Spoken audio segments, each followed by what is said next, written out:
चांदनी रात थी।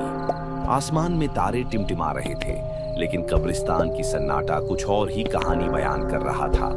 पुराने पेड़ों की डालियां हवा में हिलती हुई डरावनी आवाजें निकाल रही थीं। कब्रिस्तान के बीचों बीच एक ताजा कब्र थी, जिस पर ताजे फूल रखे हुए थे।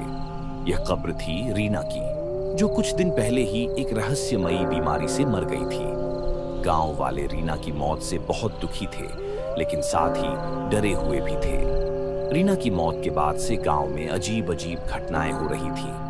रात को बच्चों का रोना, दरवाजों का अचानक खुलना और पेड़ों से आने वाली अजीब आवाजें। एक रात 4 दोस्त राहुल, शीला, विजय और आशा कब्रिस्तान की ओर बढ़े।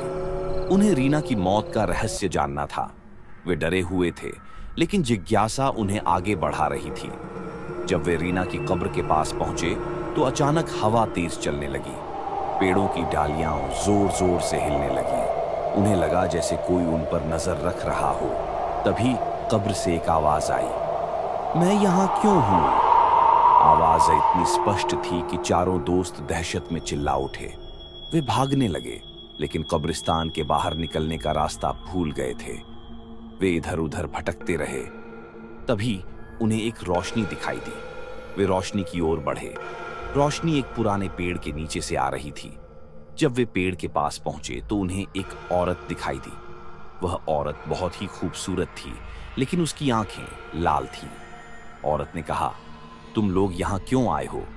राहुल ने हिम्मत करके पूछा, आप कौन हैं? औरत ने मुस्कुराते हुए कहा, मैं रीना हूं। राहुल और उसके दोस्त हैरान रह गए। रीना? लेकिन रीना तो मर चुकी थी। रीना ने बताया कि वह एक जादूगरनी थी और उसने एक गलती की थी, जिसकी वजह से वह मर गई थी। अब वह इस कब्रिस्तान में फंसी हुई थी। तभी कब्रिस्तान में एक अजीब सी आवाज आई। एक काला साया रीना की ओर बढ़ रहा था। रीना ने कहा, मुझे बचाओ। राहुल और उसके दोस्तों ने हिम्मत करके उस काले साये से लड़ाई की। एक लंबी लड़ाई के बाद उन्होंने उस काले साये को हरा दिया। रीना मुक्त हो गई।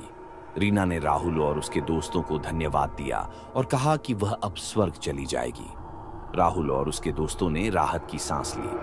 वे कब्रिस्तान से बाहर निकल आए। जब उन्होंने पीछे मुड़कर देखा तो कब्रिस्तान गायब हो चुका था। उस रात के बाद गांव में फिर कभी कोई अजीब घटना नहीं हुई। रीना की आत्मा को शांति मिल गई थी।